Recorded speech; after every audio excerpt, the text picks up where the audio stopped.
Hello everyone, welcome to the channel the Zorawar classes. और भाई रात के बज गए हैं 9 और जैसे कि शेड्यूल हमारा चल रहा है, रात के 9 बजे हमारी होगी आज ईवीएस की क्लास, जो कि होगी मेरे साथ अंकित बालियान। और आज का जो हमारा टॉपिक होगा वो होगा सोशल रिफॉर्मर्स इन इंडिया। क्यों?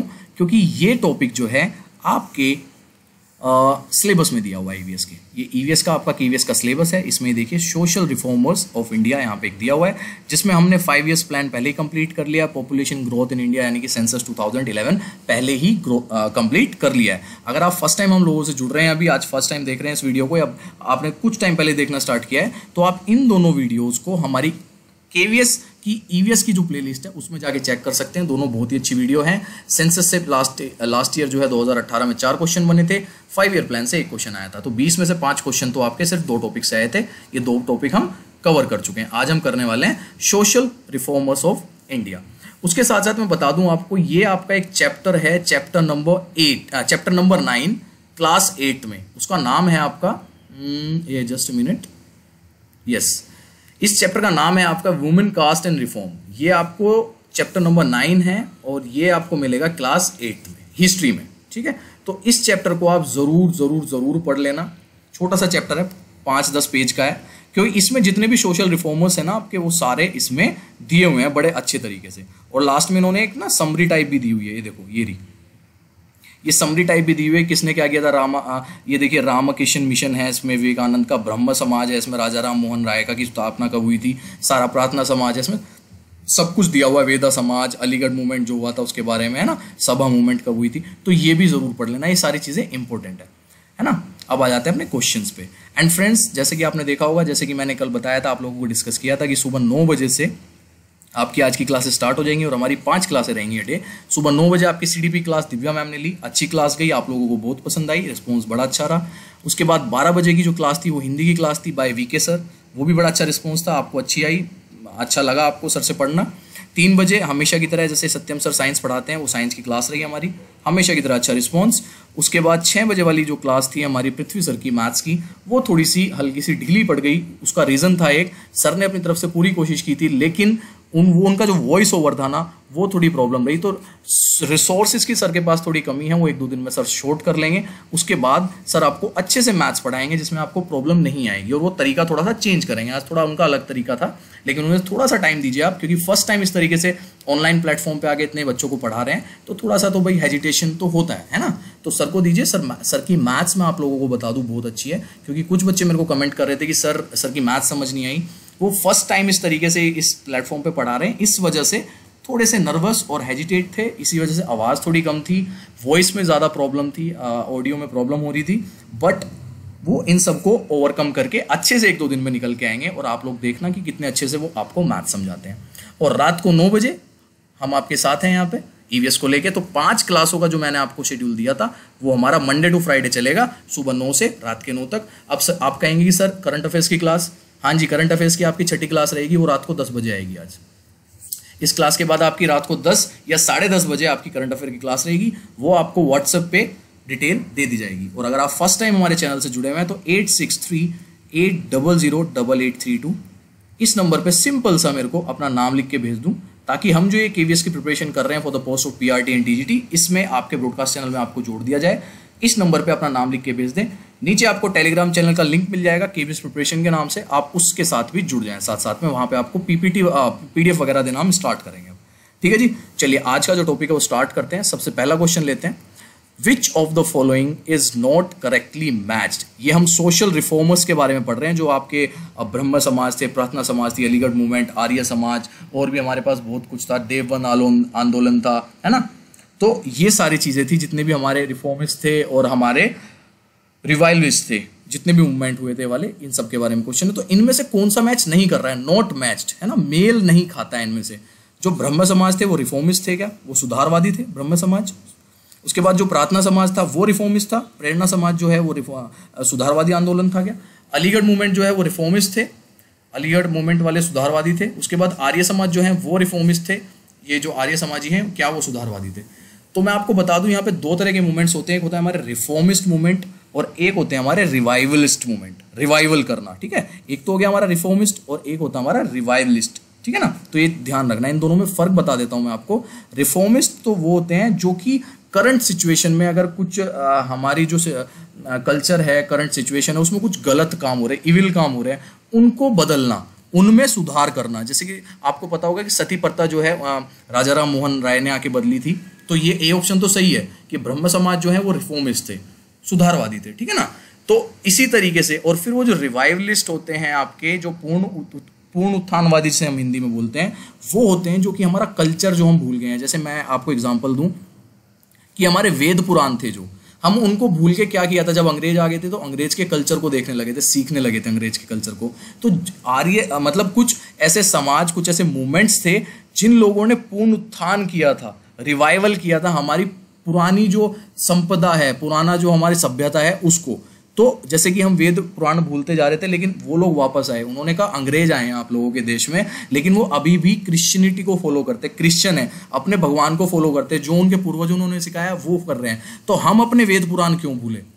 हम अपना जो हमारा समाज है, हिंदू समाज है, हमारा कल्चर है, हम उसको क्यों भूलें, ठीक है ना। तो उस चीज को जीवित करने के लिए, उस चीज को रिवाइवल करने के लिए रिवाइवलिस्ट मूवमेंट्स कुछ चले थे और कुछ मूवमेंट चले थे आपका रिफॉर्मिस्ट मूवमेंट। तो मैं आपको बता दूं, इसका आंसर डी है। जो आर्य समाज है वो रिफॉर्मिस्ट मूवमेंट नहीं था, सुधारवादी आंदोलन नहीं था, वो आपका पूर्ण उत्थानवादी आंदोलन था, यानी कि रिवाइवलिस्ट मूवमेंट। बात समझ आई जी, इसका आंसर क्यों है आर्य समाज। जब आपको मैंने बताया कि एक बार वो नोट्स जरूर पढ़ लेना एनसीईआरटी के, तो आपको समझ आ जाएगी। वैसे मैंने आपको बता ही दिया है। तो ये तीनों जो है, ब्रह्म समाज रिफॉर्मिस्ट थे, प्रार्थना समाज रिफॉर्मिस्ट थे, और अलीगढ़ मूवमेंट जो हुआ था वो भी रिफॉर्मिस्ट के द्वारा हुआ था। क्वेश्चन नंबर ले लेते हैं सेकंड आज का। Yes, who among the following establish the Tattvabodhini सभा इन 1839 एट कलकत्ता। आज कोलकाता बोल देते हैं इसको, ठीक है ना। तो एक केशव चंद्र सेन ने की थी, देवनाथ टैगोर ने की थी, राजा राम मोहन राय ने की थी, या शिवनाथ सारसी ने की थी, ठीक है। सिंपल सा आंसर है इसका। अपने नोट्स में जिस तरीके से मैं बताऊंगा वैसे ही लिख लेना। तो बता दूं आपको, देवबंद नाथ टैगोर ने 1839 में तत्वबोधिनी सभा की स्थापना की थी।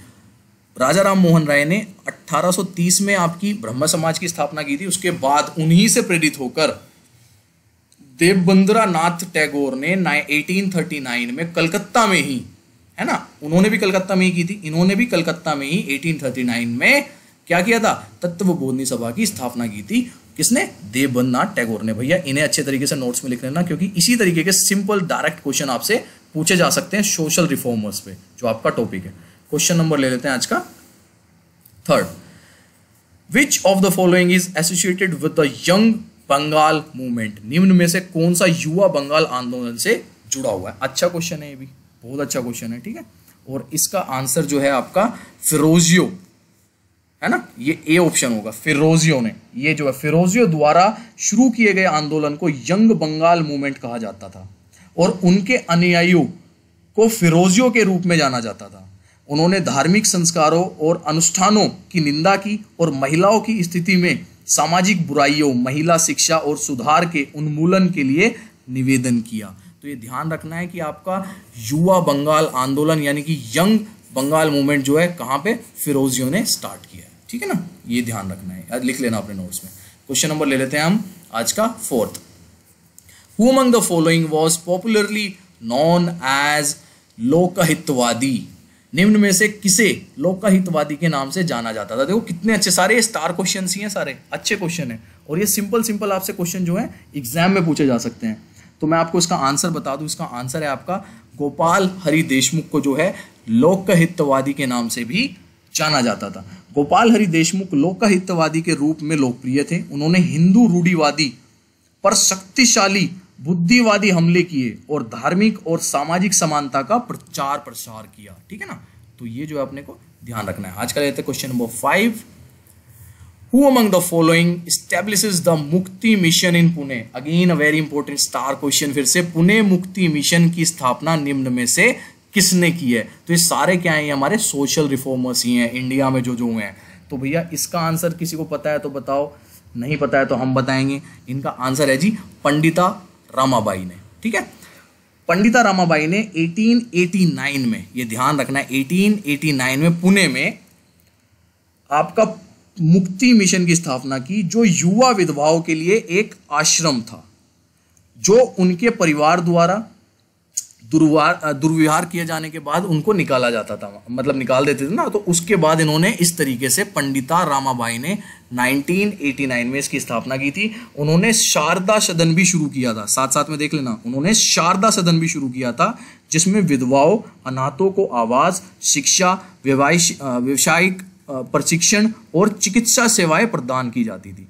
तो ये ध्यान रखना है। इसके साथ साथ मैंने बता दिया है कि ये जो आप इन्होंने शुरू किया था आपका मुक्ति मिशन पुणे में, उसमें क्या क्या कार्य भी होते थे, और साथ साथ में इन्होंने शारदा सदन की भी शुरुआत की थी। चलिए क्वेश्चन नंबर ले लेते हैं आज का छठा। Which of the following statement is or are correct with the reference of Singh साहब मूवमेंट? ये सिंह साहब मूवमेंट आपकी एनसीईआरटी किताब में भी है।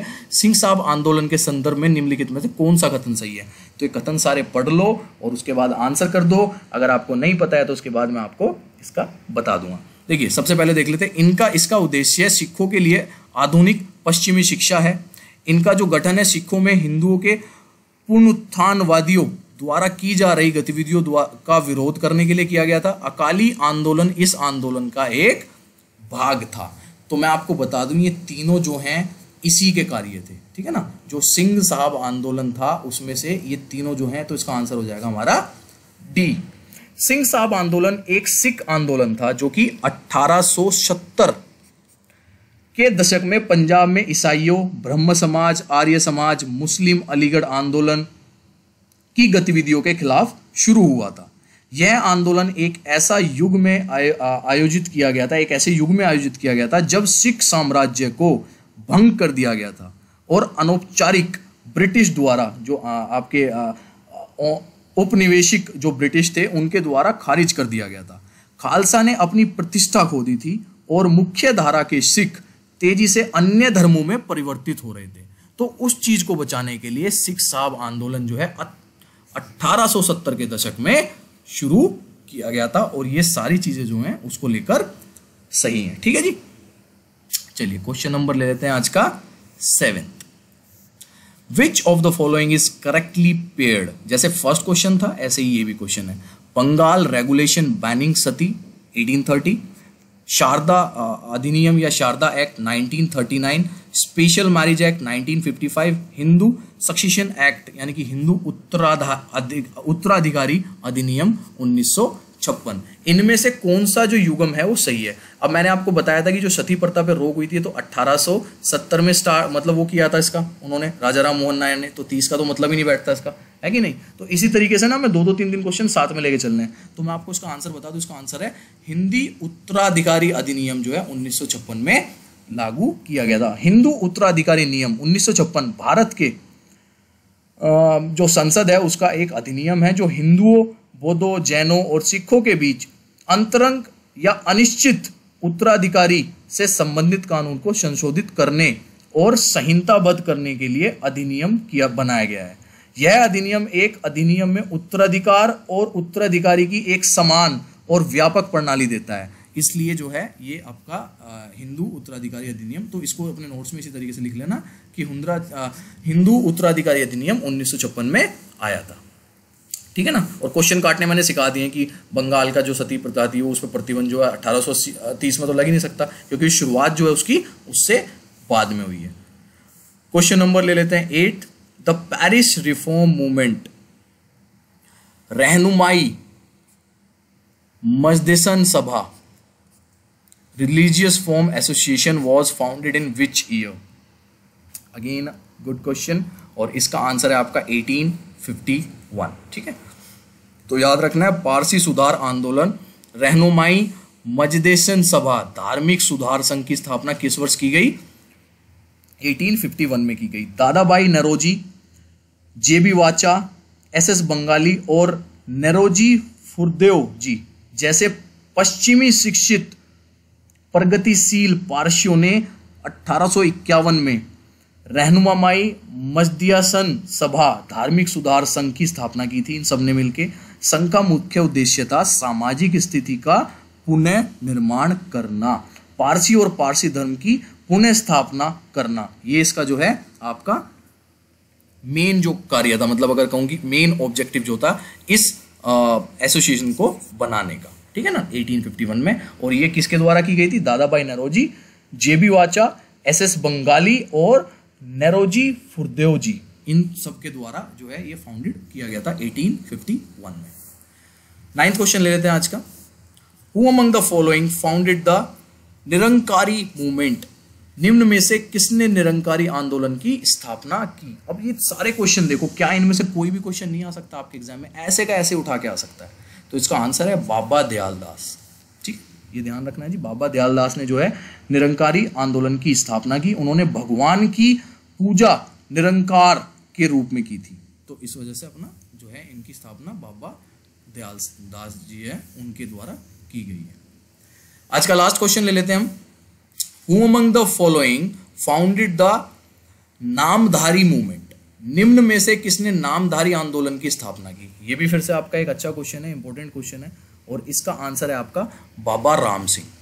ठीक है, तो ये दोनों ध्यान रखने हैं। बाबा राम सिंह ने जो है आपकी स्थापना की थी नामधारी आंदोलन की, और उनके अनुयायियों ने सफेद कपड़े पहने और मांस खाना छोड़ दिया। ठीक है ना, जो उनके मतलब उनको फॉलो करते थे, उन्होंने क्या किया? सबने सफ़ेद कपड़े पहन लिए और जो मांस मच्छी है वो खानी छोड़ दी थी। ये तो हुआ हमारा बाबा राम सिंह ने क्या किया था? नामधारी मूवमेंट जो है स्टार्ट किया था। और अगर बात करेंगी बाबा दयाल दास, इन दोनों में कंफ्यूज मत होना, निरंकारी आंदोलन। तो ये अपने नोट्स में इसी तरीके से लिख लेना। So friend, that's for today of social reforms. और अब आपकी 10 बजे की जो क्लास रहेगी वो आपकी करंट अफेयर्स की क्लास होगी। जितना हो सके अब अपनी मेहनत करो, केवीएस की तैयारी जो है जितने ज़ोरों से हो सके वो करो। एंड बच्चे मेरे से पूछते हैं कि सर इसको कि क्या क्वेश्चन था यार, चलो भूल गया, अभी मैं बाद में करूँगा। अभी मेरे दिमाग में था एकदम से और एकदम स्लिप हो गया। तो भाई तैयारी शुरू कर दो अब सीरियस लेवल पे। देख लो 6 क्लासें मैं दिन में ला रहा हूँ अब आप लोगों के लिए। ठीक है, 6 क्लासें कम नहीं होती है। आप मेरी मेहनत सोचो कि 6 थंबनेल बनाने, उनको अपलोड करना, ये वो बहुत सारी चीज़ होती है भाई। तो अगर मैं कर रहा हूँ तो प्लीज़ आप लोग भी थोड़ा सा सीरियस होकर पढ़ना स्टार्ट कर दो। एटलीस्ट वीडियो देखो और उसके नोट्स बनाओ, चाहे उसको बाद में रिवाइज करो अच्छे तरीके से, लेकिन जो जो चीज़ें साथ साथ में अब चल रही हैं वो एटलीस्ट लिखना शुरू कर दो और उनके नोट्स बनाने स्टार्ट कर दो। सही है कि नहीं है? चलिए फ्रेंड्स, अब 10 बजे आपकी जहाँ तक है करंट की वीडियो रहेगी, उसका नोटिफिकेशन आप लोगों को मिल जाएगा। Thank you everyone, bye, take care.